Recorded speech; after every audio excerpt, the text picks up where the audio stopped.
Hello and welcome to Mee Gindys.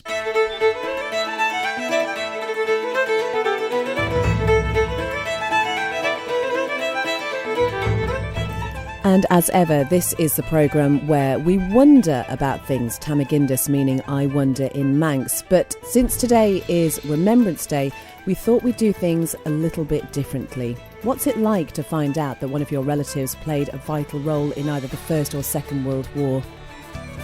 We will find out. It is Remembrance Day, of course. It is, yeah. And it is one of those days that always creeps up on me a little bit, and always again, I suppose it is a day, literally, where it is a day of remembrance, it's a day of solemnity, it's a day of paying respect to those who have given their lives for what we take for granted, I guess. It really is. And I think also what is happening at the moment is our notion and understanding of war veterans is changing. And throughout this programme, we are going to hear somebody talk about their grandfather who fought in the First World War, who lied about his age to get into the war, which just seems incredible. We are also going to hear from somebody from Cronkerberry School who's been finding out about his granddad who fought in the Second World War. But we're also going to hear from a Gulf War veteran, just about what it was like for them, going to war, dealing with the aftermath, and even still now, what are we, 20, 30 years later, how it still has such a huge impact. So remembrance is, of course, so important to remember the First and Second World Wars. They were said to be the wars that would end all wars. But we really need to keep in mind, I think, that we have people right now from the Isle of Man who are fighting around the world. It's true. And again, it has been more in recent years, I think, perhaps as World War One. Obviously, we've long since celebrated 100 years. World War Two, very few people, look, every year, fewer and fewer people who remember, who were there, whatever the case may be. And yeah, perhaps more attention then coming to, as you say, more recent conflicts, because certainly through all my life, from the first 3/4 of my life, it was all basically, you just thought World War One, World War Two, and you forget really remembrance is for all those, whenever it might have been, who have fallen fighting for their country. Absolutely. So let's start though with World War One. And what we did to commemorate remembrance is ask for photographs of your heroes. So people in your family who might have fought in any conflict at any time. And we got some wonderful photographs sent in. And a lot of them were First World War and Second World War photographs. And you know what? It just shows you that when you look at war memorials and those thousands of names that are on them, these people are all so much more than names, because they all have a story. They all have a family. And their actions during a certain time also have an implication as well. So it was really difficult trying to pick through all the stories, because I desperately want to tell all of them. And actually, we are going to be running a much longer term project on the theme of remembrance. But I want to turn to Jill Skinner now, who got in touch to tell us about her family member who fought in World War One. My mother's father, William Billy Jones, was born in 1898 in Leeds. When the First World War broke out, he lied about his age and joined up, basically. Looking back at photographs of him, he was a boy. However, as we all know, that at that time, they didn't necessarily differentiate or discourage the maybe patriotic fervour that there was, the promise that everything would be over by Christmas, the excitement. He was from a very poor part of Leeds and a very sort of challenged background. And I think this was an opportunity for him, and he saw it as doing the right thing. We know from his records that he was shot in the early part of the First World War, and then spent 2 years in an unnamed military hospital in London rehabilitating. He was shot in his leg. I understand that there was parts of his uniform in the wounds in his legs right up until my grandfather died. But they patched him up, and after 2 years they sent him back out, and we know this time this was to Passchendaele, where he was gassed. I don't know whether it was mustard gas or chlorine gas, but we know that he was understandably very poorly afterwards. And that ill health dogged him all of his life, and he actually died in 1953, so he was still in his 50s when he died. And my grandmother, my granny, always said that she felt she was a war widow. And he moved over to the Isle of Man later on because actually he had issues with his breathing, presumably after that gas attack, and he felt it was cleaner air over here was better for him. Yes, he did. By that time, my mother's family were living in Hounslow in West London. My grandfather was an engineer working on developing Heathrow Airport. And my eldest aunt married a Manxman, a man from Andreas called Herbert Nettleton. And during the Second World War, my aunt married my Uncle Herbert. And when my grandparents came over here to visit her, because she moved over with her husband to the island, it was during the Second World War they came over to visit. And my granddad apparently found he could breathe better.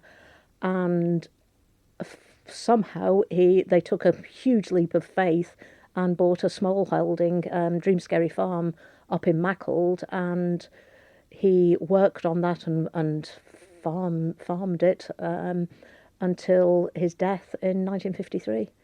And as you say, he was still a relatively young man when he died. He was, and the ongoing health issues included, he had several heart attacks. He always had problems with his breathing. And his legs still gave him issues from the being shot as a teenager. What does it mean to you, knowing now what you do about your grandfather, William Billy Jones?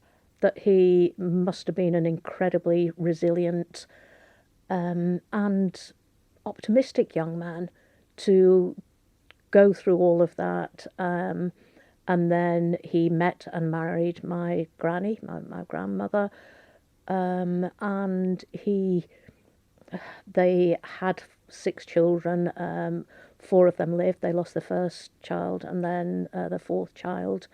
But despite that, he never gave up, and he was a tough, perhaps a bluff Yorkshireman, but he was a strong character. And we do feel, we laugh in the family about the Jones genes, and that we are all quite sort of feisty. That old question, as I said to you, Beth, if I could invite anybody round for dinner, living or dead, it would always be my granddad. What does remembrance mean to you now that you know a little of his story? It's recognising and remembering and giving consideration to those who believed they did the right thing for all of us. And I believe that even the military, the more recent conflicts, I think there is a great belief amongst those young men and women that they left wherever, whether it was Bosnia or Iraq or Afghan, that they did a good job and left it a better place. And I think we need to support that, but not to turn them into victims.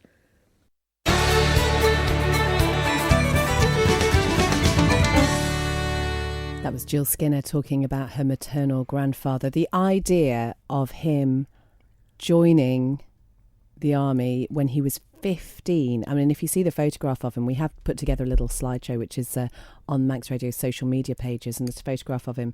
He looks like a child. He's just a boy. And you just can't imagine that mindset, somebody so determined to go out there and fight for their country. Oh, it is incredible. And the age, you say, you look at the people in the First World War who were lying, and I think they probably did it in the Second World War as well. Spitfire pilots in the Second War, I think average age was something like 19 or 20, something along those lines. You go and have this sort of training, and then you go straight up in the plane after sort of learning to, from scratch sometimes. And again, I think we've spoken on this on Mee Gindys before. If you go up to Derby and go to the church there, into the graveyard and round there, and of course that was an RAF base. And I think there were a lot of Polish and Canadian, from memory, pilots who were training over here. And you see there's quite, I can't remember the number now, but a frighteningly large number of young men who died, they didn't actually get to war. They basically died trying to learn to fly the planes in a hurry. And that they were over here, doing flying. Presumably they'd come from, like me, having no knowledge of how to fly a plane. You're given really a crash course as quickly as you can, and then you're up there not just trying to fly across the sea or something. You're up there expecting to be shot down unless you can shoot someone else down. And a lot of these young men didn't even get that far, and that they were trying to learn to fly and died in flying accidents. And you think, ooh, yeah, it really is an eye-opener. It really is. When it comes to remembrance, I know a lot of schools around the Isle of Man do a lot of work around this time to promote the idea of remembrance and how important it is. And I went up to Cronkerberry School and met with some of the year 5 and 6 pupils there. And this is such a great idea. They've been learning about it through members of their own family who might have been involved. And when I got to speaking to some of these young people, they had no idea that they had a war hero in their family until they started doing this. And I just want you to listen to this young man who I think articulates it so beautifully. And just listen to what he says at the end of this, because if it doesn't give you a lump in the throat, not much will. Hello, I am Charlie and I am in year 6. I have my great-granddad's war medals. We don't know much about these. We know what time they're from, what time frame. It was the Second World War time frame, and one of them we know is the Defence Medal. He was a Royal Air Force pilot, and he was on the Lancastria while it was sinking. They were eating lunch, which they were having steak. They were eating steak, toast, orange juice, lots of luxurious food. When they were eating, it took them a second to realise that the Lancastria had been hit by 4 German bombers. So they had to. So my great granddad stripped down into his underwear, jumped over the sea, and while the Lancastria was leaking out oil, he was getting shot out by German planes and had to tread water for 4 hours until a boat came to get them, after British planes came over to go and refuel, but they saw them and then got planes to come.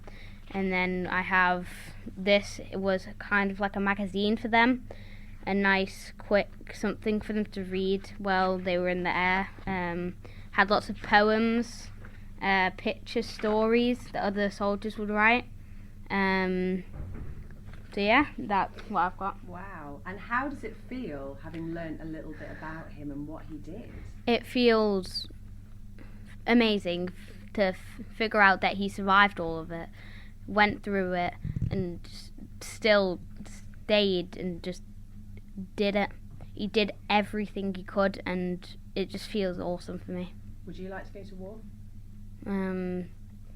If it meant having to fight for my country, yes. What an incredible young man. He's in year 6 at Cronkerberry, and I have to say all the children I met while I was there were absolutely wonderful. If you're listening to Late Lunch, you will have heard another of the interviews on there, and we are hoping to put them all online as well, so we'll let you know when they're up and running. But what a great way of learning about it. I think through your own family experience, it makes it so much more real and hopefully keeps those memories going. And just listening to Charlie there as well, I think it's... You think young generations coming up now don't have that same level of devotion maybe to their country, and I was watching something on a documentary about the last Tommies, a brilliant thing. I think I've seen it before on TV the other day, and yeah, you see the young men, he said, oh, we were all young and foolish and, again, 15, 16, lying to get in. And he said, well, it was all about doing it for the country, wasn't it? And there was that great patriotism, and they were going out for almost an adventure, which of course it wasn't. It was just horrifying for so many of them, but they didn't care. And one of them said, we just had a job to do, and we're doing it for our country, and we're proud to do it. And yeah, that feeling is still very much alive in some of our young people. Yeah, which you would never have guessed. No, well, I'd have never guessed. I wouldn't have done. I was really surprised. I was just expecting him to say, no, I wouldn't want to do it. But on Mee Gindys, this series, we are doing a little section where we're taking a look at objects which mean something to us that are in our family. We're going to carry that on today because you've brought something in. I don't know whether to be a little bit scared right now.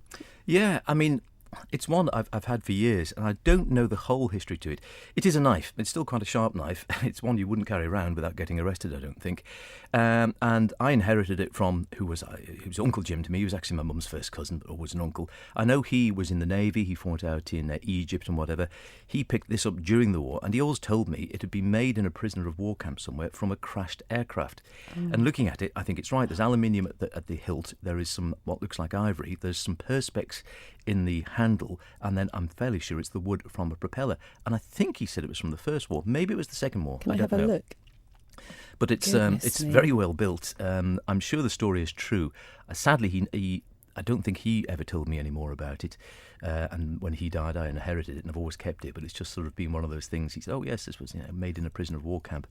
I don't know which prisoner of war camp. But yeah, it was, and I think it was after the First War is what he told me, although I could be wrong on that one. But it's always, whenever I see it, I always think of Jimmy. I always think of lots of, still have a few photos of him, in his uniform and out in Egypt and such like, fighting out round there. Made me think of some of my other relatives as well. Uncle Ken, who's a Japanese prisoner of war, he rarely spoke about it. My wife's father, who was a medic, he was in the final year of medical school when, towards the end of the war, when they liberated Bergen-Belsen.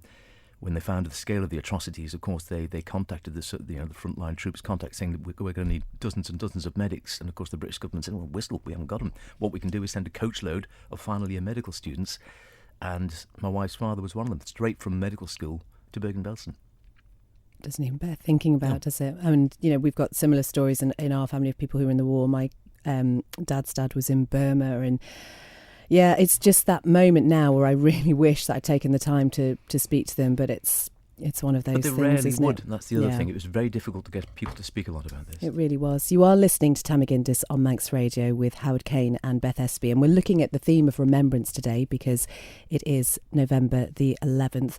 And I mentioned at the start of the programme that something we seem to be focusing more on now, quite rightly, is the modern day veteran. Have a listen to this. I'm Chris Brown, known as Charlie Brown. That's a legacy from being in the military. I was an aircraft engineer for 40 years, spent 20 of the other years in the Royal Air Force before moving here to the Isle of Man in 1999. My father was an aircraft engineer. He worked in industry in Yorkshire at an aircraft factory. And my mum had done.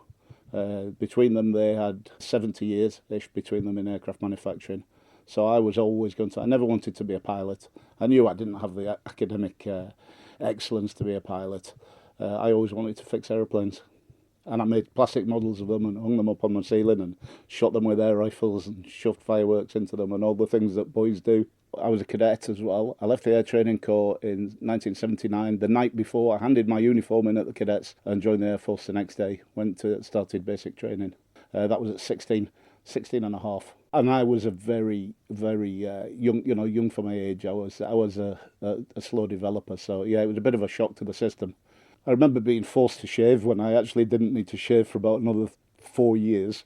And although I was mad on aircraft, I'd never had a motorbike. I wasn't as mechanically minded as I thought I was. So yeah, trade training initially when I was 16 was quite a steep learning curve. But I was interested in it, so I tried my hardest. Initially, my first couple of years in the Air Force was relatively stable, in a little quiet training base for aircrew in Yorkshire.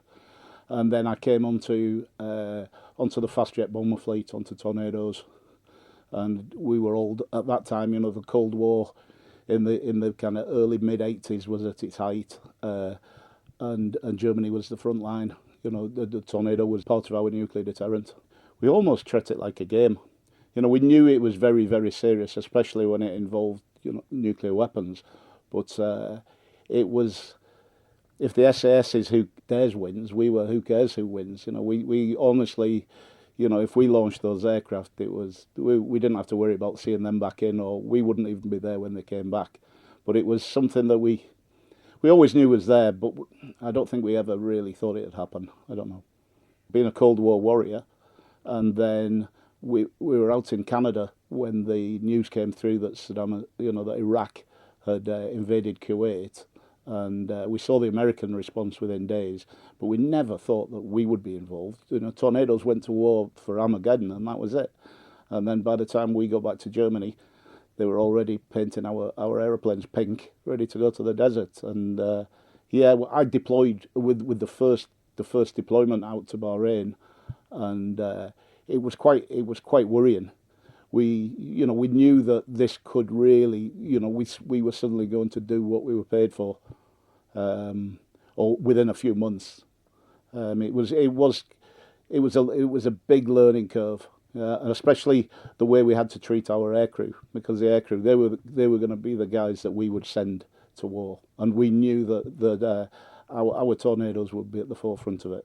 There was no training for that. Our training was to fix aeroplanes. What you learn, and I'd been doing it for more than 10 years when we went to war, is how to treat the crew. You're almost a social worker for pilots, and you handle them correctly. You know that the first, when you send them to war on the first night, that they've never done it before, and you try to treat them as normally as possible. You don't make a big dramatic show of seeing them to war.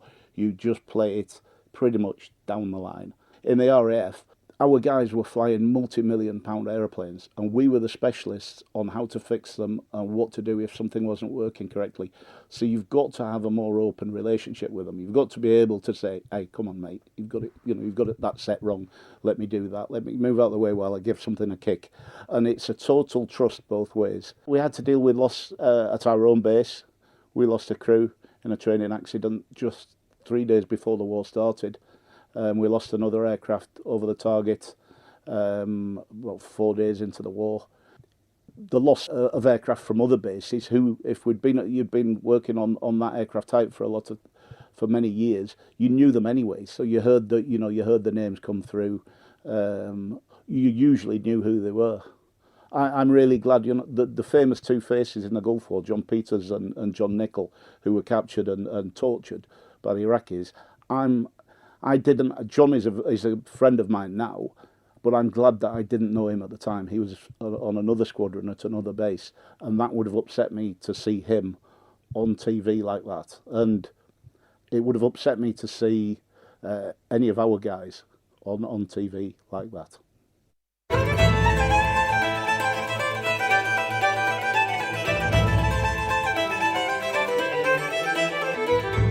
That was Charlie Brown. I learnt so much from that 20 minutes or so that I spent with him, and we are going to pop a video on the Manx Radio YouTube channel because there's so much more to hear from him, and particularly what happened once they realised that war was over, thinking about the longer lasting effects both physically and emotionally. But also it's great to hear what support there is for veterans over here if you want it. I think that's the key thing. If you are looking for friendship with people who truly understand what you might have been through, then the support is out there. And I was just listening to that, and amazingly, I was thinking, I think I knew the person he was talking about, the person who died 2 or 3 days before the Gulf War broke out on a training accident out in the Gulf. And I'm fairly certain I know exactly the man he was talking about because I was at school with him.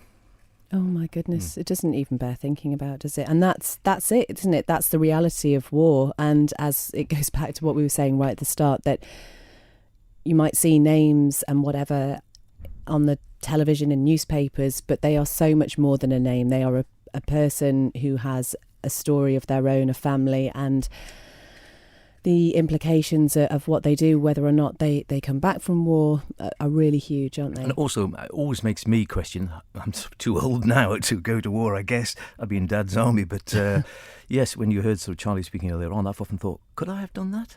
Could I, would I have been able to do that? Would I have been brave? I don't know that I would. And everyone said, oh, you do, when the chips are down, you do it. And I'm thinking, or you just crack up. I don't know.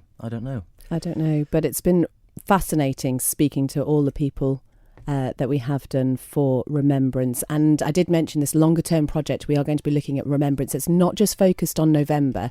So if you have any stories that you'd like to share with us, please do get in touch. You can find the contact details on the Manx Radio website.